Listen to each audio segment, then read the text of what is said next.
Well, hello there, and welcome to Pursuits 365 Talk Tuesdays, Sex and Relationship Health with your host, me, Jette. Hello. So, this is my very first episode, and I'm going to do something different. I did have a guest lined up, but circumstances has it, life. You need to be flexible and adapt to change. So I thought, you know what? She couldn't make it. So, but maybe it would be great for me to interview myself for the first episode, because ultimately, you don't know me.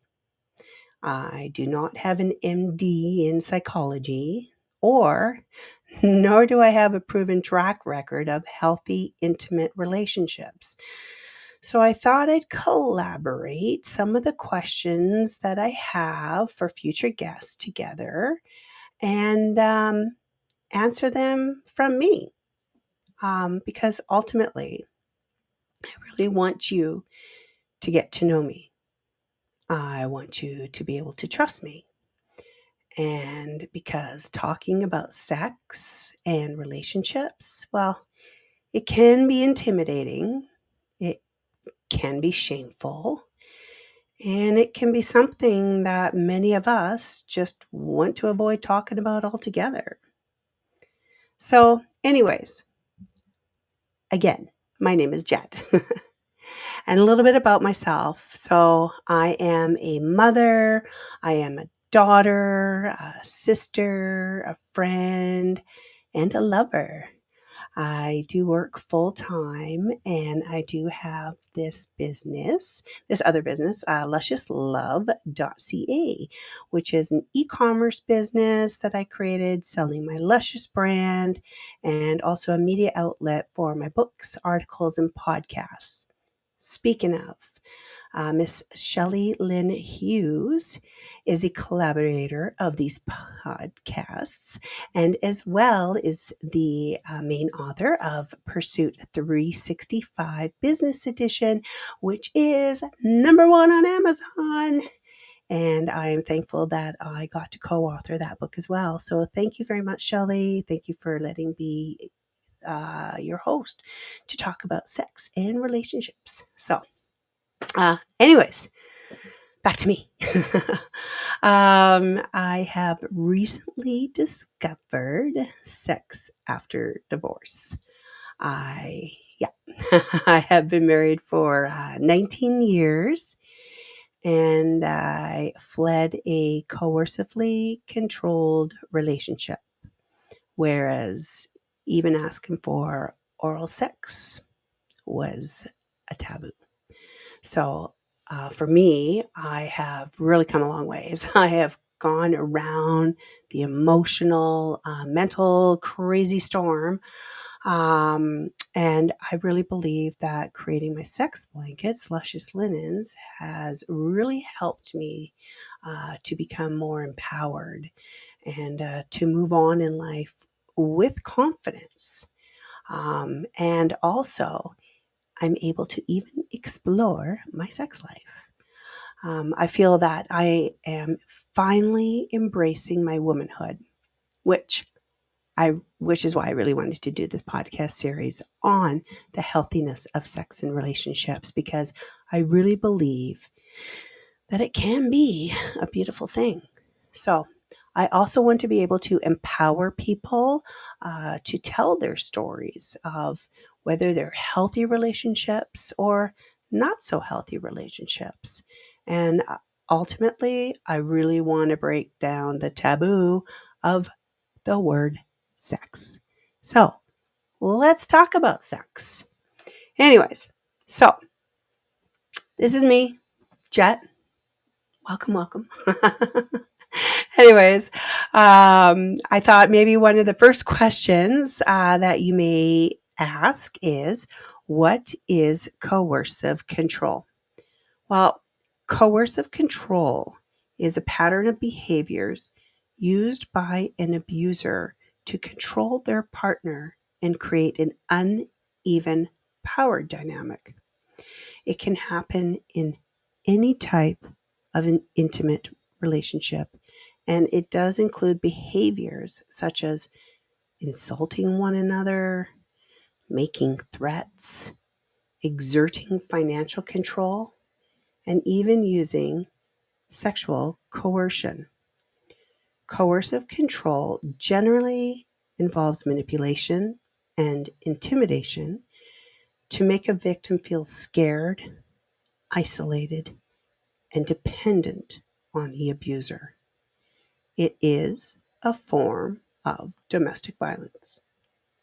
Another side note, I'm a total advocate in Canada for adding Bill C-202 to add coercive control to the criminal code. Other countries have done it, and I do believe that this form of domestic violence needs to be added to the criminal code. Anyways, my opinion. Okay, so another question I thought you might ask is, when did I know that I was in a coercively controlled relationship? Well, to be honest, I didn't. I didn't know I was in one until the end. I think what happens in these relationships is like, and for me too, marriage, till death do you part, till death do you part. That's all I tried to do. And eventually, with the gaslighting and just the control, like inside the marriage, it eventually, it just, it eventually chips away at you, and you start to lose that confidence. You stop believing in yourself, and you start spinning. Like your whole mind is in this, I call it the tornado of emotions, not knowing what's real, what's not. Like, from an emotional standpoint. So I really didn't know until the end of me fleeing is really. And this is how I knew the moment that I had to leave. So I had a Christian counselor, and we were doing one-on-one sessions, and I was just telling her about like just all these crazy things that was happening. Was being hacked, was being monitored, just like Netflix style. Anyways, so she told me to Google the power wheel. And if any of you feel that you're in a similar situation, Google the power wheel. And she said, see where you fit on that power wheel. And then pack an emergency bag. I'm like, what? So I Googled the power wheel, and I realized that I was the entire wheel. There's all sorts of different forms of control. There's the financial control, um, you know, not working, not seeing your friends, not seeing your family. Yeah, sex is in there too. And so, anyways, but it was the pack the emergency bag. And this is a Christian counselor. So always, now going back in my head, being a Christian, till death do you part, till death do you part. I wasn't able to leave before. Religion was also used as a weapon in my marriage. But it was at that moment, that pivotal moment, where I finally had the green light to go.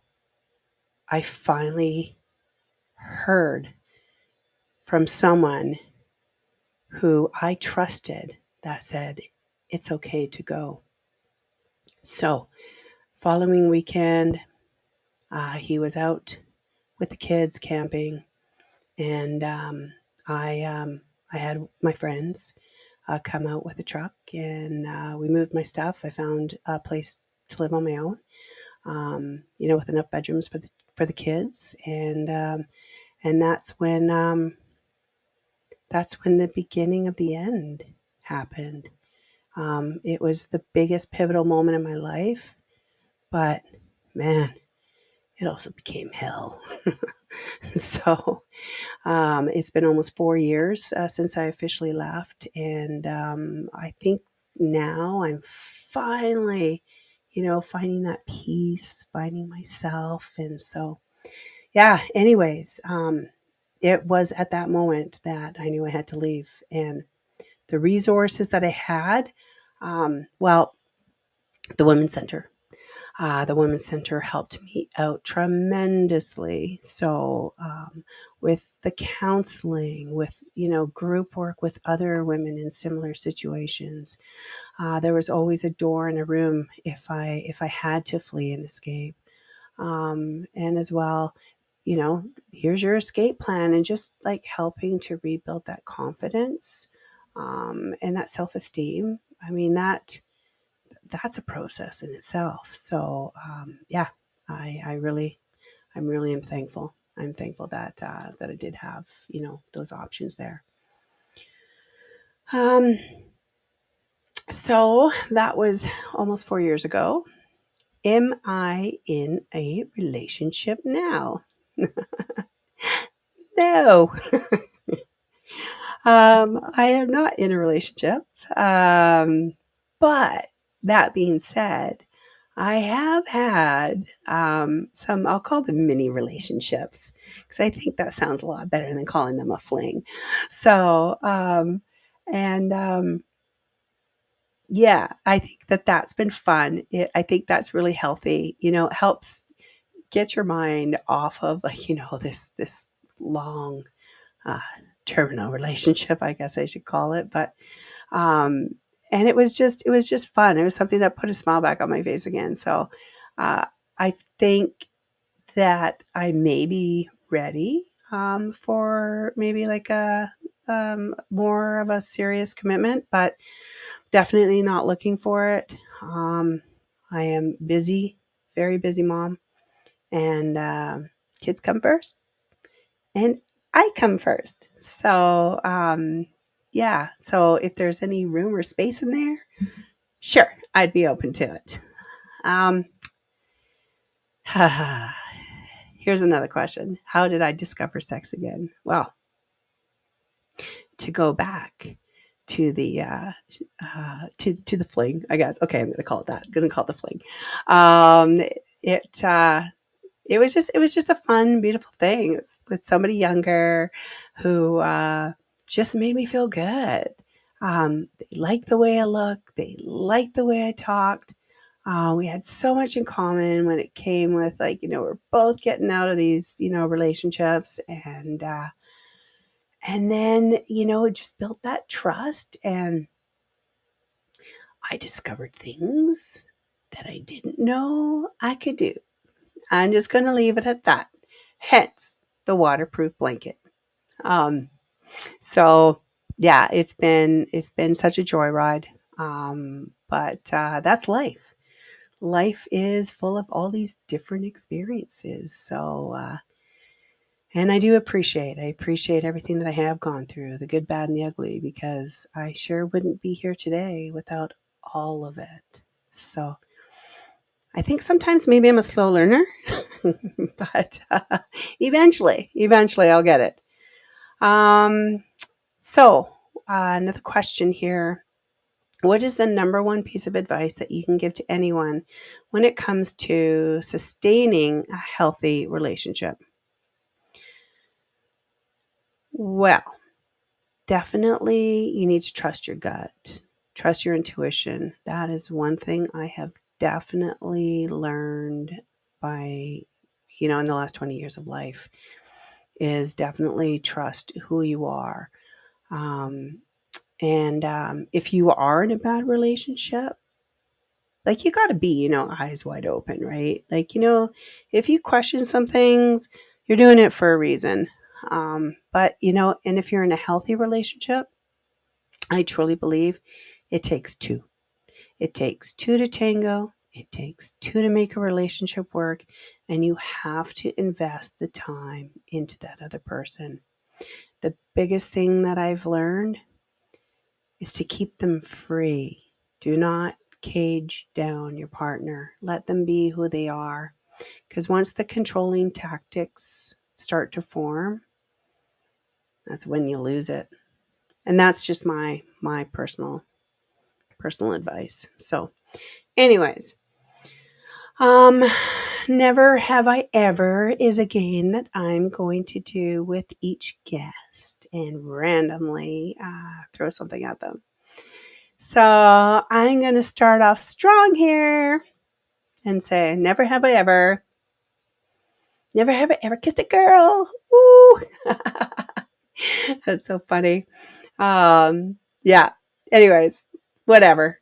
As I said, exploring is great. So, also kiss my cat if that makes it, whatever. Anyways, a little bit of one more thing about myself is just, when it comes down to sex, sometimes it can be fun, sometimes it can be great.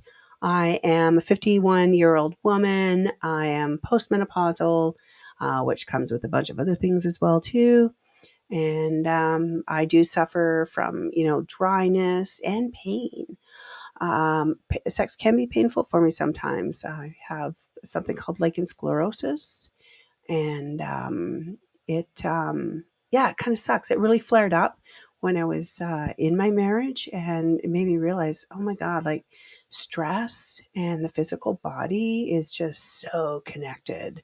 So, and now that, things have been, in my life, I've learned to just, meditate more, let things go.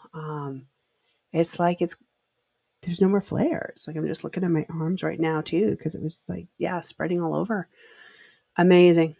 Amazing. So, anyways, yeah, we can talk about all of that too. So, I have various of guests coming on, from people who I've recently met to people that go way back into my childhood. I have stories from good close friends that have been in good relationships, in bad relationships. And I get to have some counselors on here, some doctors on here, and even my old pastor. So stay tuned for all of that. And I really hope that you follow me, and that you subscribe down below. You can also reach me at lusciouslove.ca on Instagram. So I want to thank you for being here with me today on Talk Tuesdays, Sex and Relationship Health. And I really want to thank you for listening. And stay tuned, because my next episode is going to be where I have an amazing woman, beautiful friend, Jody Johnson, who's been in a relationship for over 25 years. 25 years, and she still keeps it fresh. So that'll be episode 2. So I look forward to seeing you all soon, and take care and have a great day. Bye-bye.